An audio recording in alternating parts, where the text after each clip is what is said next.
20절에서 30절까지 한 절씩 교독합니다. 예수께서 권능을 가장 많이 행하신 골들을 회개하지 아니하므로 그때에 책망하시되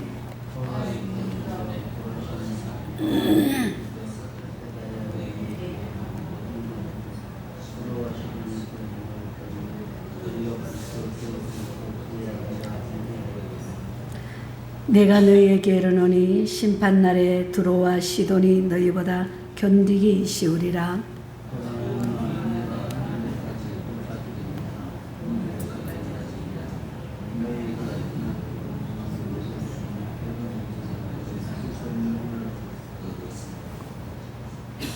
내가 너희에게 이르노니 심판날에 소돔 땅이 너희보다 견디기 쉬우리라 하시니라.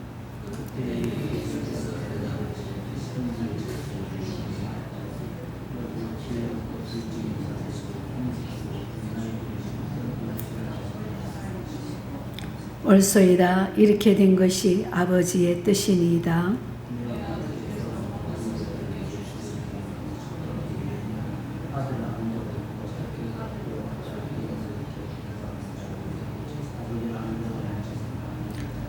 수고하고 무거운 짐진 자들아 다 내게로 오라. 내가 너희를 쉬게 하리라.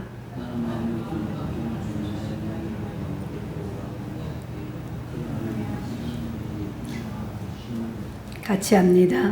이는 내 멍에는 쉽고 내 짐은 가벼움이라 하시니라. 아멘. 요즘은 흔히 농담 반 진담 반으로 결혼식 초청장은 세금 고지서라고 하는데 그런 말을 붙일 만큼 많은 사람들에게 부담이 될 때가 참 많습니다. 그리고 아는 분이 돌아가시면은 장례식 초청장을 받습니다. 그럴 때는 인생의 허무함을 느끼며 가능하면 참석하려고 애를 씁니다. 이렇게 초청장에 따라서 어떤 초청은 기쁨과 영광이 되지만 어떤 초청은 마음에 부담이 됩니다. 그런데 여기에 굉장한 초청이 있습니다. 바로 예수님의 초청입니다. 예수님의 역할이 여러 가지가 있습니다. 때로는 치유도 하시고 설교도 하시고 가르치기도 하시고 때로는 이렇게 초대를 하시기도 하십니다. 그런데 우리 예수님은 하늘과 땅에 모든 권세를 내게 주셨으니 라는 말씀대로 아버지 하나님으로부터 그런 놀라운 권세를 받으신 분이 예수님이십니다. 그런 왕중왕이신 예수님이 저와 여러분을 오늘 초청을 하셨습니다. 얼마나 감사한 일입니까? 이 시간에는 초대하시는 예수님이라는 제목으로 함께 말씀을 상고해보며 크게 두 가지의 내용으로 살펴보기로 하겠습니다. 먼저 복음의 역설입니다. 복음에는 역설적인 면이 있습니다. 세상에 지식이 많고 배운 사람, 또한 똑똑한 사람, 기억력이 좋은 사람들이 빨리 배웁니다. 그런데 복음은 그렇지 않습니다. 복음은 세상 말로 말해서 낯놓고 기억자로 모르는 무식한 사람이라도 그 마음밭이 여리고 부드러운 옥토밭과 같은 분들이 아주 잘 깨닫습니다. 세상적으로 똑똑하고 석박사 학위가 있는 사람이라도 이 마음밭이 잘못된 사람은 복음이 들어도 깨닫지를 못합니다. 이렇게 복음에는 역설적인 면이 있습니다. 오늘 본문에 두 가지 종류의 사람이 있다고 했습니다. 하나는 슬기롭고 지혜 있는 사람, 또 하나는 어린아이와 같은 사람이 있습니다. 본문에 슬기롭고 지혜로운 사람이란 그 당시에 유대교의 지도자들, 즉 바리새인과 서기관들, 대제사장 같은 사람들의 이런 말입니다. 이들은 실제로 지혜롭고 또 슬기로운 것이 아니라 스스로 자신이 지혜가 있고 성경을 많이 안다고 생각한 사람들이었습니다. 그런데 이렇게 자칭 슬기롭고 지혜가 있는 자는 사실은 실제에 있어서는 어리석은 자들입니다. 또 반대로 어린아이와 같은 자들이 있습니다. 어린아이와 같다는 말은 나이가 어리다는 뜻이 아닙니다. 그들 스스로 어린아이와 같다고 고백하는 자들입니다. 자기들 스스로 어리다고 말합니다. 그러므로 본문에서 어린아이라는 말은 스스로 자신을 어린아이라고 고백하는 사람들을 두고 하는 말입니다. 이런 어린아이와 같은 사람들은 세 가지의 특징이 있습니다. 먼저 이들은 자신의 연약함을 너무나 잘 압니다. 인간적인 면에서, 영적인 면에서, 또 자기들이 연약하다는 것을 알고 있는 사람들, 이런 사람들이 바로 자기 자신이 어린아이와 같다고 고백하는 자들입니다. 또 한 가지는 겸손한 사람입니다. 여러분, 세상에 누가 겸손합니까? 우리는 그저 외형적인 것만을 바라봅니다. 그래서 우리나라에서는 특히 인사를 잘하는 사람을 겸손한 사람이라고 말합니다. 누구누구는 참 건방지다, 그렇게 말합니다. 사람이 왜 그렇게 모르겠다고, 왜 그런지 모르겠다고 합니다. 그래서 왜 저 사람이 건방진가, 왜 거만한가 한번 바라봅니다. 그럴 때 그 사람이 인사를 안 하기 때문에 교만하다, 거만하다, 건방지다고 말을 합니다. 참으로 겸손하다는 것은 인사 잘하는 사람이 아닙니다. 물론 인사도 잘해야지요. 그러나 인사를 잘해도 예수 믿지 않는 사람은 영적인 면에서 다 교만한 사람들입니다. 또 예수를 믿어도 기도 생활하지 않는 사람은 영적으로 교만한 사람입니다. 왜 교만합니까? 기도 안 해도 나는 성경 말씀을 다 안다, 잘 안다는 겁니다. 내가 예수가 누군지도 잘 안다는 겁니다. 그것이 바로 교만이라는 겁니다. 하나님, 전 부족한 사람입니다. 전 아무것도 아닙니다. 하나님이 축복해 주셔야 합니다. 이렇게 예수님을 믿고 하나님 앞에 기도하는 사람들, 그들이 바로 겸손한 사람이며 자기 자신을 어린아이와 같이 생각하는 사람들이 겸손한 사람들입니다. 마지막으로는 영적으로 옥토처럼 잘 받아들이는 사람입니다. 어른과 어린아이의 차이점이 참 많겠지만 그 중에 하나는 어린아이들의 순진성입니다. 무엇을 가르쳐주면 그대로 받아들입니다. 어린아이들은 얼마나 말씀을 잘 받아들이는지 옥토처럼 쏙쏙 받아들입니다.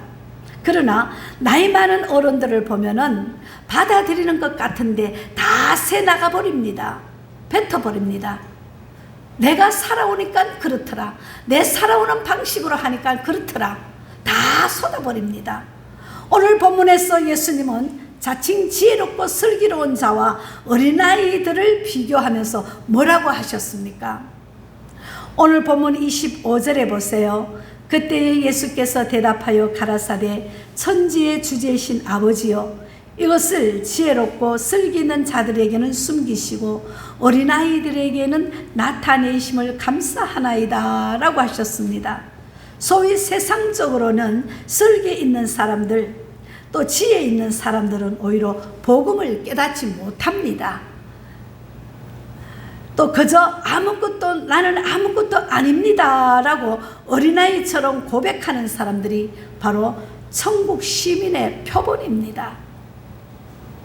제가 이 설교 준비를 하면서 해서 그런지 어젯밤에는 천국과 지옥으로 왔다 갔다 하고 왔어요. 천국도 가서 바라보고 불지옥에 어린아이부터 어른이 이르기까지 막 불 속에 던져지는 그런 높은 곳에 올라가서 불에 던져지더라고요. 그 던져지는 것을 바라보고 또 천국의 한쪽에는 천국으로 들어보니까 천국에는 생수가 넘치는 거기에서 내가 모욕을 하고 있는 그런 모습도 보게 되더라고요. 그래서 내가 왜 이 꿈을 꿨는가 아침에 생각하니까 내가 이 설교를 준비하고 어저께 우리 목사님이 목양식에서 전화를 받는데 그 장로님이 지옥을 가리켜야 된다고, 목사님도 지옥을 가리켜라고 목사님한테 막 그러더라고요. 그리고 우리 죽은 사람 제사 지내는 거 뭐라 하죠? 초도 예배 합니까? 그런 쓸데없는 초도 예배 하지 말라고 그렇게 막 그냥 목사님을 가르치는 모습을 보고 그렇다, 참 좋은 말씀인데 천국과 지옥을 우리가 바로 알아야 되는데, 이 말씀을 모르면 천국과 지옥을 아무리 외쳐도 몰라요. 내가 예수 믿음으로 어떻게 슬기롭고 지혜롭게 살아야 되는가, 그거를 알아야만이 천국을 소유할 수 있고 지옥도 소유할 수 있는 거예요. 지식으로 내가 안다는 데서 그치면 천국도 모릅니다. 지옥도 모릅니다. 그래서 우리가 말씀을 읽고 깨닫고 듣고 행해야 된다는 겁니다. 이제 바라기는 저와 여러분 모두는 자칭 슬기롭고 지혜 있는 자가 아니라 하나님 앞에서 무릎을 꿇을 줄 아는 어린아이와 같은 순수한 마음을 가진 자들이 될 수 있기를 주님의 이름으로 축복합니다. 또한 25절에 보니까 뭐라고 합니까? 아버지여, 이것을 지혜롭고 슬기는 자들에게는 숨기시고 라고 했습니다. 여기에서 이것이란 바로 아버지의 뜻, 하나님의 뜻을 말합니다.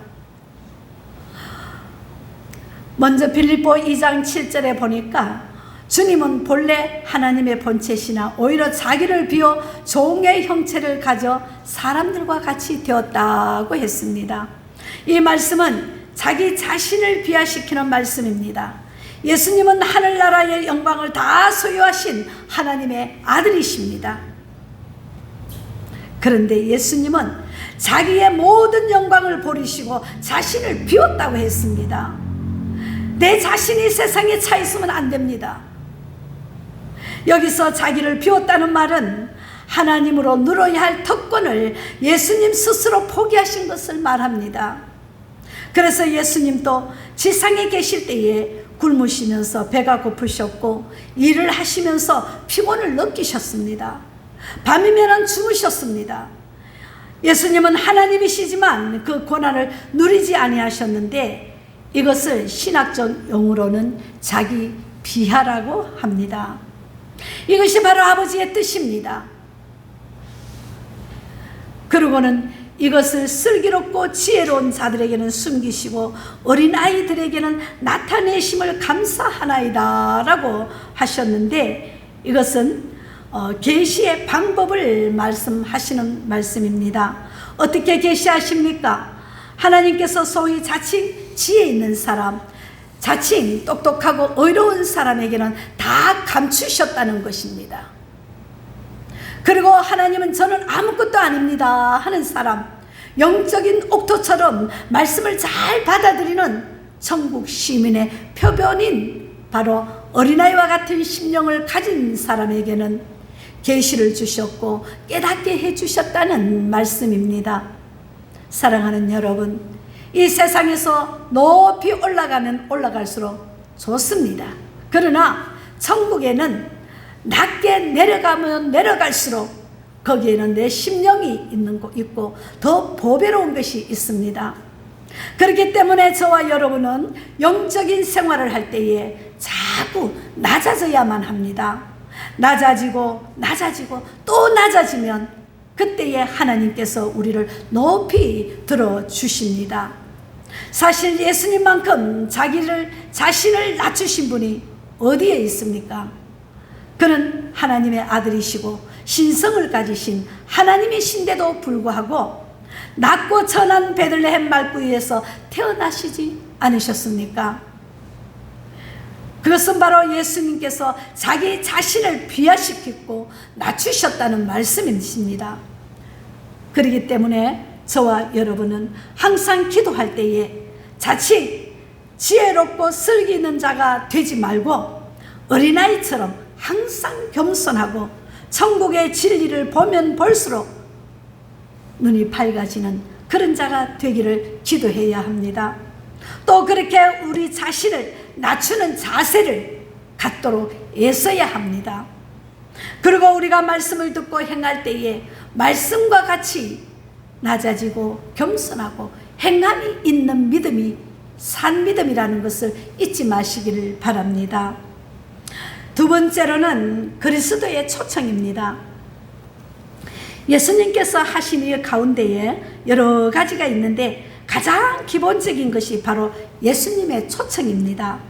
그러면 예수님은 어떤 사람을 초청하십니까? 오늘 28절에 보니까 수고하고 무거운 짐진 자들아 다 내게로 오라 내가 너희를 쉬게 하리라고 했습니다.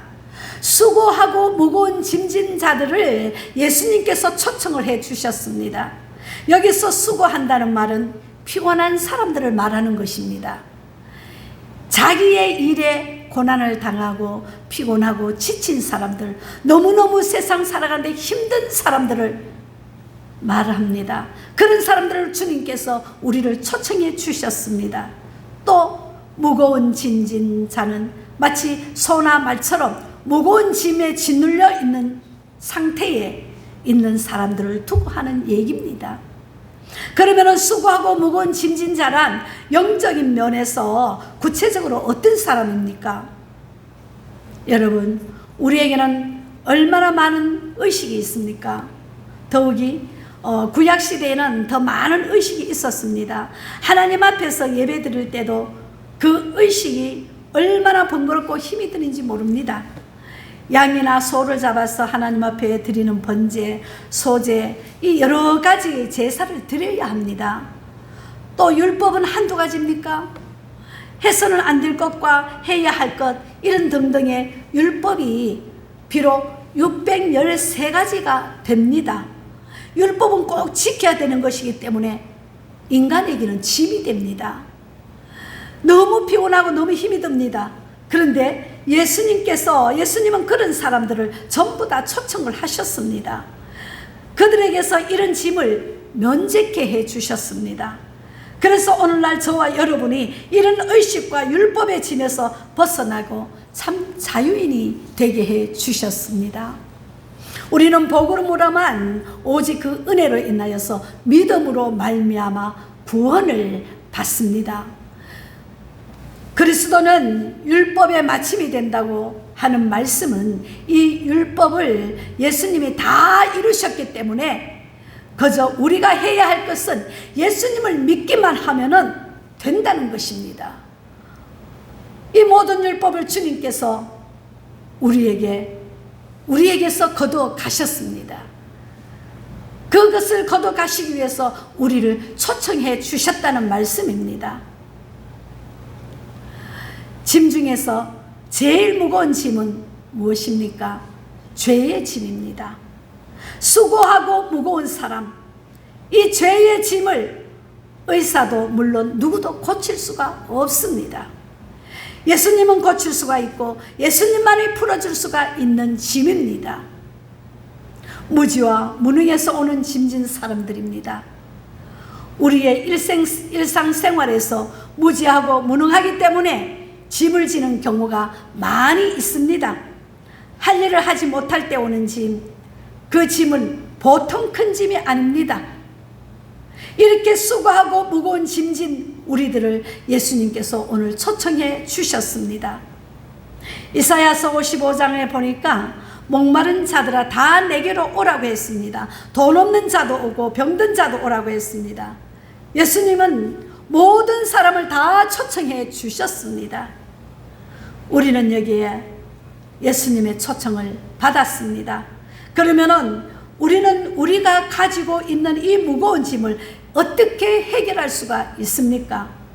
참된 안식, 참된 평안을 누리는 비결은 도대체 어디에 있다는 말입니까? 먼저 예수님께 나가야 합니다. 예수님은 다 내게로 오라고 하셨습니다. 그 말은 그리스도께로 오라는 말입니다. 어떤 분들은요, 교회에 나가야지, 그러면 모든 근심, 걱정, 염려의 문제가 다 해결될 거야, 그렇게 오해하시는 분도 있습니다. 물론 교회에 나와야 됩니다. 그러나 교회에 나오는 것만을 가지고는 부족합니다. 교회에 나와서 많은 말씀을 들어도 부족합니다. 교회에 나와서 만날 분이 있습니다. 어떤 사람은 만나는 것이 아니라, 교회에 나와서 목사님을 만나는 것이 아니라 교회에 나와서 예수님을 만나야 합니다. 이것이 중요합니다. 사랑하는 여러분, 무거운 짐을 해결하려면 우리 예수 그리스도께로 나와야 합니다. 예수님을 만나야 합니다. 말씀을 통해서 만나고 기도로 통해서 만나고 또한 예수님을 만나려면은 우리가 예배 가운데 예수님을 만나야 합니다. 예수 그리스도께로 나와서 가지고 온 모든 짐을 다 내려놓을 수 있기를 축복합니다. 여러분이 가지고 온 짐을 내려놓고 가십시오. 여러분이 가지고 있는 근심, 걱정, 염려의 보따리를 제발 다시 집으로 가져가지 마십시오. 그럴 필요가 없습니다. 교회에 나왔으면 그 모든 짐을 예수님 앞에 다 내려놓고 가시기를 바랍니다.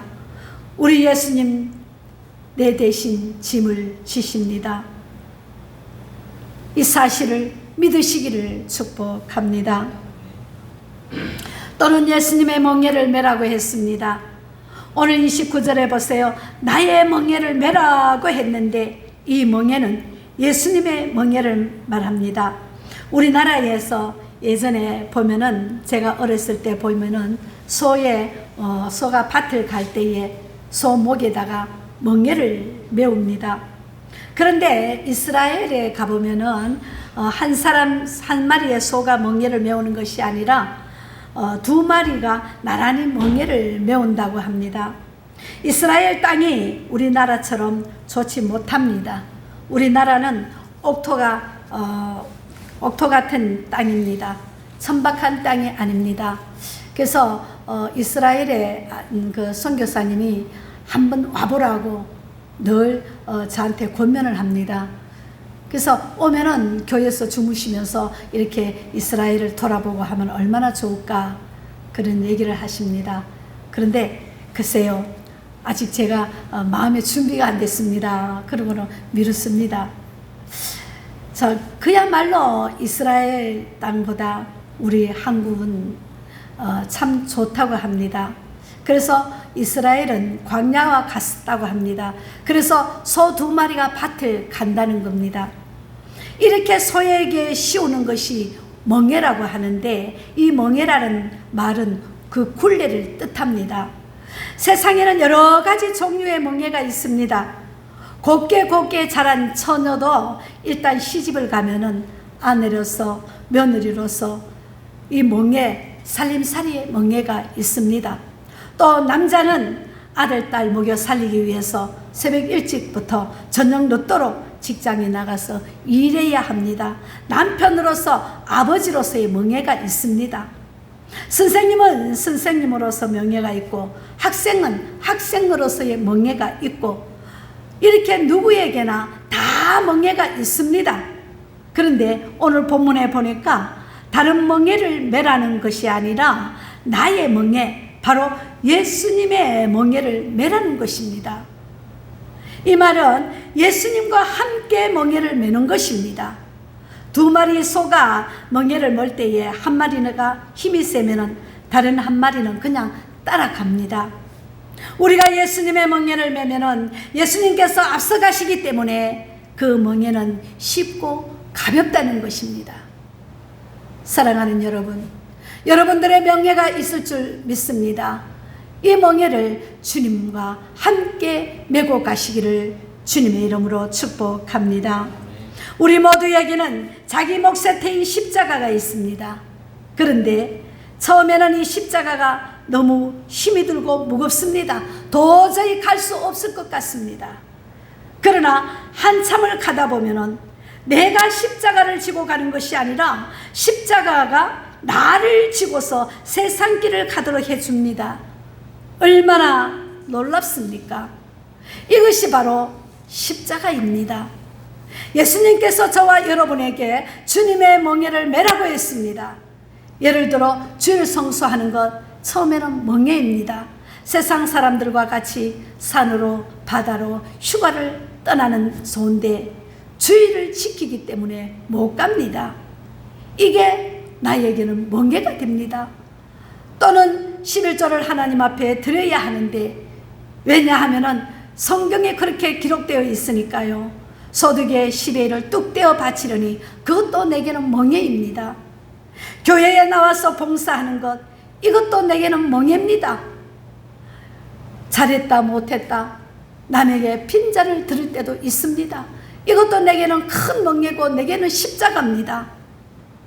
그런데 이 멍에는 겉으로 보기에는 어려워 보이고 손해를 보는 것 같지만 그 멍에를 딱 메고 가면은 가볍게도 하나님께서 우리에게 힘을 주십니다. 뿐만 아니라 그 멍에는 가볍습니다. 우리에게 유익을 주고 우리로 하여금 바른 길로 가게 해줍니다. 세상의 멍에는 우리에게 기쁨을 주지 않지만 예수님의 멍에는 우리에게 놀라운 기쁨과 평안을 가져줍니다. 또 주님께서 내게 배우라고 하셨습니다. 이것을 그리스도를 본받으라는 것입니다. 예수님께 배우라고 했는데, 그러니까 예수님께 배우라는 말은 예수님의 제자가 되라는 말입니다. 저와 여러분 예수님의 제자가 되어야 합니다. 오늘 오전에도 예수님 제자가 되어야 된다고 말씀하셨습니다. 그런데 오늘 또 이 오후에도 말씀이 어떻게 목사님과 반복되는 말씀입니다. 우리는 예수님의 제자가 되어야 됩니다. 예수님의 제자가 된다는 말은 항상 예수님을 따라 다닌다는 말입니다. 항상 예수님께 배운다는 말입니다. 우리는 주님이 어디로 가시든지 따라가고 주님이 무엇을 하시든지 그 말씀대로 순종해야 합니다. 힘들어도 어려워도 더럽고 치사해도 따라가야 합니다. 이것이 바로 제자 되는 길입니다. 이렇게 예수님께 나아가고 예수님의 멍에를 메고 예수님의 제자가 될 때에 우리의 무거운 짐, 근심, 걱정의 짐, 죄의 짐, 책임의 짐이 모두 해결되어진다고 말씀하셨습니다. 예수님께서 우리를 부르실 때에 예수님께 나와 예수님의 멍에를 메고 예수님께 배운 결과가 그러면 무엇입니까? 28절에 보세요. 내가 너희를 쉬게 하리라고 하셨습니다. 쉬게 하리라. 주님께서 우리를 쉬게 하신다고 분명하게 말씀하셨습니다. 우리가 이 근심, 걱정, 염려의 짐을 지고서 주님 앞에 나가기만 한다면 우리를 쉬게 하십니다. 여기에서 쉬게 한다는 말은 두 가지의 의미가 있습니다. 첫째로 소극적인 의미에서 이 말은 속박에서 벗어난다는 뜻이고 이 문제를 해결해 준다는 뜻입니다. 그러니까 종살이 하던 사람이 거기에서 벗어난다는 것입니다. 또한 우리의 모든 문제를 해결해 주신다는 것입니다. 우리 가운데 문제가 없는 사람이 어디에 있습니까? 누가 그러더라고요. 우리 목사님들 며칠 전에 만났더니 그 목사님이 그래요. 정 목사님은 참 행복하게 보인다고 그래요. 왜요? 그랬더니 장로님 보니까 인자하시고 참 너무 잘해주시니까 얼마나 행복합니까? 목사님의 가정에는 아마 다투고 인상 쓰고 이런 게 없을 것 같습니다. 그래요. 예, 그렇죠. 그런데 세상에는 근심 걱정이 없는 사람은 한 사람도 없다고 했습니다. 나름대로의 근심이 또 있습니다. 그랬더니 목사님의 가정에 무슨 근심이 있느냐고 그래요.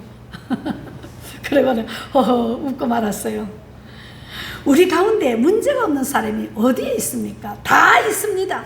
문제란 신앙이 없는 사람에게만 있는 것이 아닙니다. 신앙이 있는 사람도 우리가 하나님 앞에 서는 그날까지 십자가를 지고 가야 된다는 것입니다. 사도 바울이 얼마나 힘이 들었으면 나의 나된 것은 하나님의 은혜다. 우리도 하나님의 은혜로 살아가야 된다는 것입니다. 신앙이 있는 사람에게는 그 나름대로 문제가 또 있습니다. 왜냐하면요, 하나님께서는 우리의 신앙의 정도를 너무나 잘 아시거든요. 그래서 어린아이에게는 가벼운 짐을 지어주듯이 신앙이 약한 사람에게는 가벼운 짐을 지어주십니다. 그리고 신앙이 좋으신 분들에게는 감당할 수 있기 때문에 무거운 짐을 다 맡기십니다. 나름대로의 다 신앙의 무거운 짐이 다 있습니다. 이것이 하나님께서 하시는 방법입니다. 이렇게 우리는 누구나 다 문제 있는 이 문제를 해결해 주신다고 주님께서 말씀하십니다. 건강이 나쁜 사람에게는 건강의 문제를, 근심 걱정을 가지고 있는 사람에게는 근심 걱정을 해결해 주시고 마음의 평안을 주실 줄 믿습니다. 또는 적극적인 의미로는 우리에게 안식을 주시고 평안을 누리게 한다는 뜻입니다. 여기에서 안식한다는 말은 그냥 단순히 쉬는 것이 아닙니다.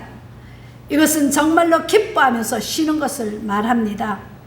건강한 사람에게 일거리가 없어서 쉰다면은, 또 일을 하고 싶어도 할 일이 없어서 쉰다면은 그 쉼은 오히려 괴로울 것입니다. 그러나 주님께서 주시는 쉼은 기쁨이 넘치는 쉼입니다. 또 한 걸음 더 나아가 쉰다는 말은 평안을 뜻하는 말입니다. 성경에 보면은요, 평안, 화평, 또 평화, 평강, 이런 여러 가지 단어가 나오는데 이 말을 원문에 찾아보면은 샬롬입니다. 예수님은 나에게 또 우리에게 나오는 날마다 쉬게 하고 마음의 평안을 누리게 해 주신다는 말씀입니다. 이것을 다른 말로 하면은 마음속에 천국을 소유하도록 해 주신다는 말씀입니다. 그러면 천국은 무엇입니까? 천국이란 말은 여러 가지 의미가 있습니다. 가장 좁은 의미에서 천국은 바로 예수님이십니다. 그래서 예수님을 마음속에 영접하면 마음의 평안이 있습니다. 또 이 천국은 하나님의 통치를 의미합니다. 하나님의 통치는 교회입니다. 바로 이 교회가 지상에 있어서 천국의 한 형태를 말합니다. 또한 이 천국, 하나님의 나라의 영토, 백성, 하나님의 통치가 있어야 된다는 겁니다. 따라서 이제 마지막으로 우리가 이 세상을 떠날 때에 다음에 가게 되는 곳이 바로 천국입니다. 이렇게 천국은 가장 좁게는 마음의 천국이 있고 교회의 천국이 있고 한 걸음 더 나가서 이제 우리가 하나님 나라에 가서 우리가 누리게 될 천국이 있는 것입니다. 마음의 천국이 없는 사람이 어찌 교회에 와서 천국을 이룰 수 있고, 교회에서 천국이 없는 사람이 어찌 하늘나라를 소유할 수 있는 천국이 있겠습니까? 사랑하는 여러분, 우리 마음에 천국을 소유하시기를 바랍니다. 내 마음의 천국을 이루어서 가정에서, 교회에서, 사회에서 하늘나라를 이루며 영원한 하늘나라를 소유할 수 있는 여러분이 될 수 있기를 축복합니다. 이제 말씀을 마치겠습니다. 이 시간 저와 여러분이 우리를 초대하시는 예수님을 살펴보았습니다. 예수님께서 저를 초청했고 여러분들을 초청했습니다.